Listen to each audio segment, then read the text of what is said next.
តើអ្នកធ្លាប់ឆ្ងល់ទេថាហេតុអ្វីបានជាមនុស្សពីរនាក់ធ្វើការក្នុងស្ថាប័នតែមួយមានពេល24ម៉ោងដូចគ្នាក៏ប៉ុន្តែចំណូលនិងការលូតលាស់ក្នុងជីវិតខុសគ្នាដាច់ចម្លើយយ៉ាងសាមញ្ញបំផុតនោះគឺថាគឺដោយសារតែសមត្ថភាពនឹងឯងនៅក្នុង podcast របស់យើងនៅថ្ងៃនេះខ្ញុំចង់លើកយកប្រធានបទមួយដែលសំខាន់ខ្លាំងមែនទែនសម្រាប់អ្នកដែលចង់ផ្លាស់ប្ដូរជីវិតហិរញ្ញវត្ថុនិងការងារនោះគឺសមត្ថភាពកើនចំណូលអ្នកនឹងកើនថ្ងៃនេះយើងនឹងមើលដោះស្រាយបញ្ហាចំនួន7ចំណុចដែលសំខាន់ដែលអាចជួយឲ្យពុកម៉ែបងប្អូនពង្រឹងសមត្ថភាពនិងទាញយកភាពជោគជ័យពិតប្រាកដតោះយើងចាប់ផ្ដើមទាំងអស់គ្នាចំណុចទី1ការខិតខំប្រឹងប្រែងរៀនសូត្រអភិវឌ្ឍខ្លួនជាប្រចាំមកដល់ចំណុចដំបូងនេះការខិតខំរៀនសូត្រនិងអភិវឌ្ឍខ្លួនជាប្រចាំបងប្អូនទាំងអស់គ្នាចំណូលដែលយើងទទួលបាននៅថ្ងៃនេះគឺឆ្លុះបញ្ចាំងពីកម្រិតនៃចំណេះដឹងនិងជំនាញដែលយើងមាននៅពេលនេះប្រសិនបើយើងស្រមៃថាចំណូលគឺជាផ្លែឈើនោះសមត្ថភាពនិងចំណេះដឹងគឺជាឫសគល់បើចង់បានផ្លែឈើកាន់តែច្រើននិងល្អជាងមុនយើងមិនអាចគ្រាន់តែអង្គុយបួងសួងសុំឲ្យផ្លែឈើនោះធំដោយខ្លួនឯងបានទេប៉ុន្តែយើងត្រូវស្រោចទឹកបំពន់ជីនៅឯឫសគល់ឯណោះការអភិវឌ្ឍខ្លួនជាប្រចាំ self improving មិនមែនជាការរៀនតែនៅក្នុងសាលានោះទេឬនៅពេលក្រុមហ៊ុនបញ្ជូនទៅjoinកម្មវិធី training ទេវាជាទម្លាប់ប្រចាំថ្ងៃតើថ្ងៃនេះអ្នកបានអានសៀវភៅប៉ុន្មានទំព័រតើអ្នកបានស្ដាប់ podcast ឬវីដេអូអប់រំប៉ុន្មាននាទីតើអ្នកបានរៀនជំនាញថ្មីណាខ្លះដើម្បីមកជំនួយការងារបច្ចុប្បន្នពិភពលោកបច្ចុប្បន្នដូរលឿនណាស់បើយើងជប់រៀនសូត្រ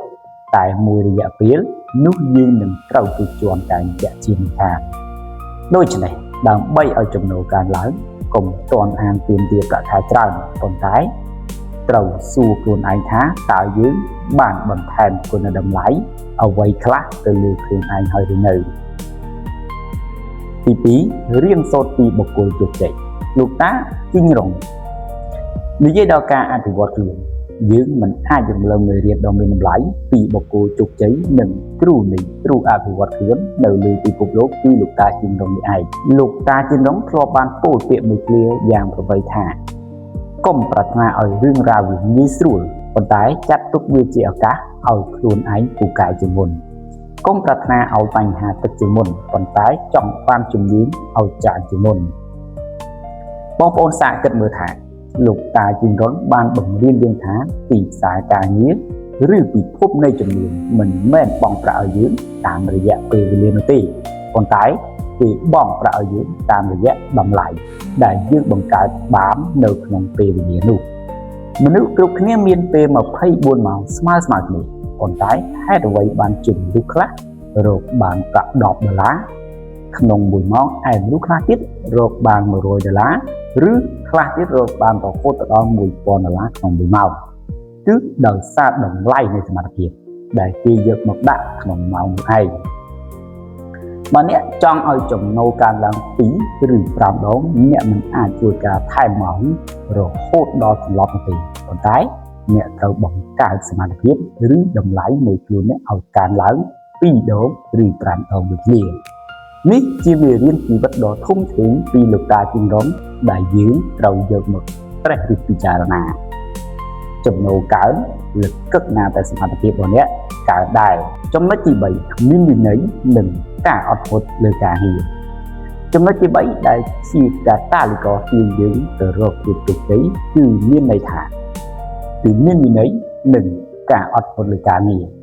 ច្បាស់ណាស់ថាចំណេះដឹងនិងគំនិតល្អគ្មានតម្លៃតទៅសោះប្រសិនបើគ្មានវិន័យក្នុងការអនុវត្តវិន័យគឺជាស្ពានចងជាប់រវាងគោលដៅ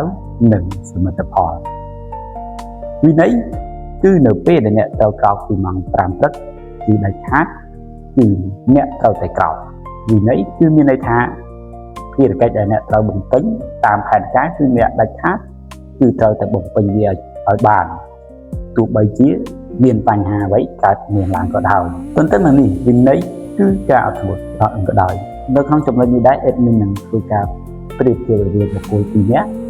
អំពីភាពជោគជ័យរបស់ពួកគេបុគ្គលទី1ពូកែខាងរៀនសូត្រពូកែខាងចូលរួម training សិក្ខាសាលាផ្សេងៗមិនដែលជោគមួយទេតែជាអកុសលការបំពេញតួនាទីកាតព្វកិច្ចរបស់គាត់គឺមិនសូវជាមានវិន័យទេគាត់មានអារម្មណ៍គាត់ចង់ធ្វើគាត់មិនមានអារម្មណ៍គាត់មិនចង់ធ្វើបុគ្គលទី2គាត់មិនសូវជាបានរៀនសូត្រគង់ពោះទេហើយសិក្ខាសាលាផ្សេងៗក៏គាត់មិនសូវបានចូលរួមយ៉ាងច្រើនក៏ប៉ុន្តែដែរប៉ុន្តែអ្វីដែលគាត់មាននៅពេលដែលគាត់ធ្វើកិច្ចការអ្វីក៏ដោយមិនថាកិច្ចការតូចឬក៏កិច្ចការធំទេគាត់គឺតែងតែប្រឹងប្រែងខំស្មៅធ្វើកិច្ចការមួយនេះយ៉ាងយកចិត្តទុកដាក់ហើយទទួលបានលទ្ធផលល្អជារឿយៗ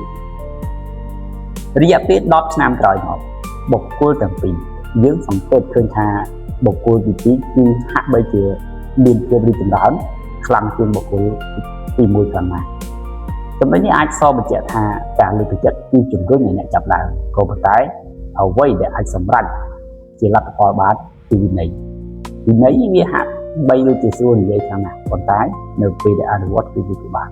វាត្រូវការការជឿចាប់វាត្រូវការភាពចាស់ខ្លាដើម្បីឲ្យអ្នកសម្រេចកិច្ចការផ្សេងបានជាលំដាប់ជាបន្តបន្ទាប់តាមរយៈភាពជាប់លាប់ដែលយើងហៅថា consistency នេះហើយទន្ទឹមនឹងវិន័យគឺការអត់ធ្មត់គ្មានចំណូលធំណាធ្លាក់ពីលើមេឃក្នុងរយៈពេលតែមួយយប់ទេដើមឈើធំត្រូវចំណាយពេលរាប់សិបឆ្នាំដើម្បីចាក់ឫសយ៉ាងជ្រៅការងារឬជំនួយក៏ដូចគ្នាដែរបើអ្នកគ្មានការអត់ធ្មត់ជាមួយឧបសគ្គឬបរាជ័យតូចតាចទេអ្នកនឹងបាត់បង់ពាក់កណ្ដាលទៅជាជាមិនខានការអត់ធ្មត់មិនមែនជាការអង្គុយរងចាំព្រេងចំណានទេប៉ុន្តែជាការខិតខំធ្វើការយ៉ាងសកម្មទាំងស្មារតីរឹងមាំចំណុចទី4ភាពជាប់លាប់ consistency ឥឡូវនេះយើងមកដល់ចំណុចទី4ដែលមនុស្សភាគច្រើនមើលរំលងប៉ុន្តែវាជាអាវុធសម្ងាត់នៃភាពជោគជ័យនេះគឺភាពជាប់លាប់ consistency មានពាក្យមួយឃ្លានិយាយថា motivation ធ្វើឲ្យអ្នកចាប់ដើមប៉ុន្តែ consistency ធ្វើឲ្យអ្នកអាចសម្រេចជោគជ័យបានមនុស្សជាច្រើនមានអារម្មណ៍ពុះកញ្ជ្រួលចង់អភិវឌ្ឍខ្លួនចង់រកចំណូលឲ្យបានច្រើនពួកគេខំធ្វើការ15ម៉ោងក្នុងមួយថ្ងៃអានសៀវភៅដាច់យប់ប៉ុន្តែធ្វើបានតែ2-3ថ្ងៃដំបូងឬក៏មួយសប្តាហ៍ដំបូងពួកគេក៏សម្រេចចិត្តបោះបង់ចោលនោះមិនមែនជាភាពជាប់លាប់ទេភាពជាប់លាប់គឺការធ្វើសកម្មភាពតូចៗប៉ុន្តែធ្វើវាជារៀងរាល់ថ្ងៃដែលជាប់មិនដាច់ការអានសៀវភៅ10ទំព័ររាល់ថ្ងៃល្អជាងការអានសៀវភៅមួយក្បាលដាច់យប់ក្នុងមួយឆ្នាំតែមួយក្បាលការពង្រឹងជំនាញ1ម៉ោងរាល់ថ្ងៃល្អជាងការរៀន10ម៉ោងក្នុងមួយថ្ងៃភាពជាប់បង្កើតបានជាផលគុណនៅពេលភាពជាប់បង្កើតបានជាផលគុណនៃលទ្ធផលនៅពេលដែលអ្នកធ្វើការងារឬអភិវឌ្ឍខ្លួនដោយជាប់លាប់ក្នុងរយៈពេល6ឬទៅ1ឆ្នាំលទ្ធផលវានឹងហុចដល់អ្នកយ៉ាងមហាសាលរហូតដល់អ្នកខ្លួនឯងស្ទើរតែនឹងជឿក៏ថាបាន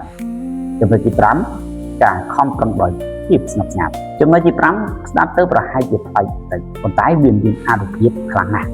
នោះគឺការខិតខំប្រឹងប្រែងដោយភាពស្ងប់ស្ងាត់នៅក្នុងយុគសម័យបណ្ដាញសង្គមនេះមនុស្សភាគច្រើនចូលចិត្តស្រែកប្រាប់ពិភពផែនដីរបស់ខ្លួនថា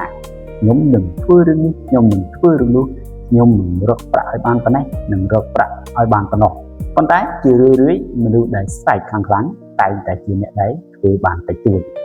មាត់ច្រើនតែគ្មានលទ្ធផលដូចជាត្រីកំភ្លៀងដូចនោះដែរការខំប្រឹងដោយភាពស្ងប់ស្ងាត់មានន័យថារក្សាមាត់ឲ្យស្ងៀមរក្សាដៃជើងធ្វើការឲ្យខ្នះខ្នែងមិនចាំបាច់បង្អួតផែនការឲ្យគេឯងដឹងដើម្បីសុំការកោតសរសើរជាមុនទេបង្វែរធម៌ពលនៃការអួតអាងមកជាធម៌ពលនៃការប្រឹងប្រែងដោយភាពស្ងប់ស្ងាត់វិញចូលចាំថាទុកឲ្យលទ្ធផលរបស់អ្នកជាអ្នកស្រែកប្រាប់ពិភពលោកជំនួសអ្នកវិញនៅពេលដែលអ្នកខំប្រឹងប្រែងអភិវឌ្ឍសមត្ថភាពដោយស្ងៀមស្ងាត់រៀនសូត្រក្នុងភាពស្ងប់ស្ងាត់ដល់ពេលសមត្ថភាពអ្នកកើនឡើងចំណូលនឹងជោគជ័យរបស់អ្នកនឹងបង្ហាញខ្លួនមកដោយឯកឯងជាក់ជាមិនខានដោយមិនបាច់ចំណាយពេលជម្រាបនរណាម្នាក់ឲ្យដឹងឡើយប្រិយមិត្តអ្នកស្ដាប់ទី2ត្រីតោះយើងមកសរុបសេចក្តីឡើងវិញនៅអ្វីដែលយើងបានពិភាក្សាគ្នានៅថ្ងៃនេះ ចំណុចទី1ដែលសំខាន់បំផុតគឺនៅថ្ងៃនេះអញ្ចឹងដើម្បីឲ្យចំណូលរបស់យើងកើនគឺយើងត្រូវធ្វើយ៉ាងណាឲ្យសមត្ថភាពរបស់យើងកើនជាមុនសិនដំណើរការទាំងអស់គឺមាន5ចំណុចសំខាន់រួមមានដូចខាងក្រោមទី1ការរៀនសូត្រអភិវឌ្ឍខ្លួនជាប្រចាំទី2រៀនសូត្រពីលោកតាជីងរុនទី3បង្កើតវិន័យនិងការអត់ធ្មត់ទី4រក្សាភាពជាប់លាប់និងទី5ខំប្រឹងដោយភាពស្ងប់ស្ងាត់ជាចុងក្រោយខ្ញុំមានសារលើកចិត្តបន្តិចបន្តួចចង់ចែករំលែកទៅកាន់អ្នកទាំងអស់គ្នាជីវិតមិនមែនជាការរត់ប៉ុណ្ណឹងចម្ងាយខ្លីនោះទេប៉ុន្តែវាជាការរត់ម៉ារ៉ាតុងប្រសិនបើថ្ងៃនេះអ្នកមានអារម្មណ៍ថាចំណូលរបស់អ្នកនៅតិចការងាររបស់អ្នកនៅជួបការលំបាកឬគ្មានអ្នកណាម្នាក់មើលឃើញពីការខំប្រឹងរបស់អ្នកសូមកុំអាលអស់សង្ឃឹមកុំប្រៀបធៀបទំព័រទី1របស់អ្នកទៅនឹងទំព័រទី100របស់អ្នកដទៃអ្វីដែលអ្នកត្រូវធ្វើនៅថ្ងៃនេះគឺដោតទៅខ្លួនឯងធ្វើឲ្យខ្លួនឯងនៅថ្ងៃនេះពូកែជាងខ្លួនឯងកាលពីម្សិលមិញត្រឹមតែ 1% ក្នុងមួយថ្ងៃក៏បានចូលចងចាំថាដើមឈើដែលចាក់ឫសកាន់តែជ្រៅក្នុងដីវានឹងអាចទ្រទ្រង់មេធាននិងផ្លែផ្កាបានយ៉ាងច្រើននៅថ្ងៃអនាគតការខិតខំប្រឹងប្រែងការអានសៀវភៅរៀនសូត្រនិងការអត់ធ្មត់របស់អ្នកនៅថ្ងៃនេះគ្មានថ្ងៃអត់ប្រយោជន៍ឡើយសមត្ថភាពដែលអ្នកសន្សំបាននឹងក្លាយជាទ្រព្យដែលគ្មាននរណាម្នាក់អាចលួចពីអ្នកបានឡើយហើយចំណូលរបស់អ្នកនឹងរត់មកអ្នកដោយឯងសូមជូនពរឲ្យប្រិយមិត្តបងប្អូនជាទីគោរពស្រឡាញ់ទាំងអស់គ្នាមានសុខភាពល្អ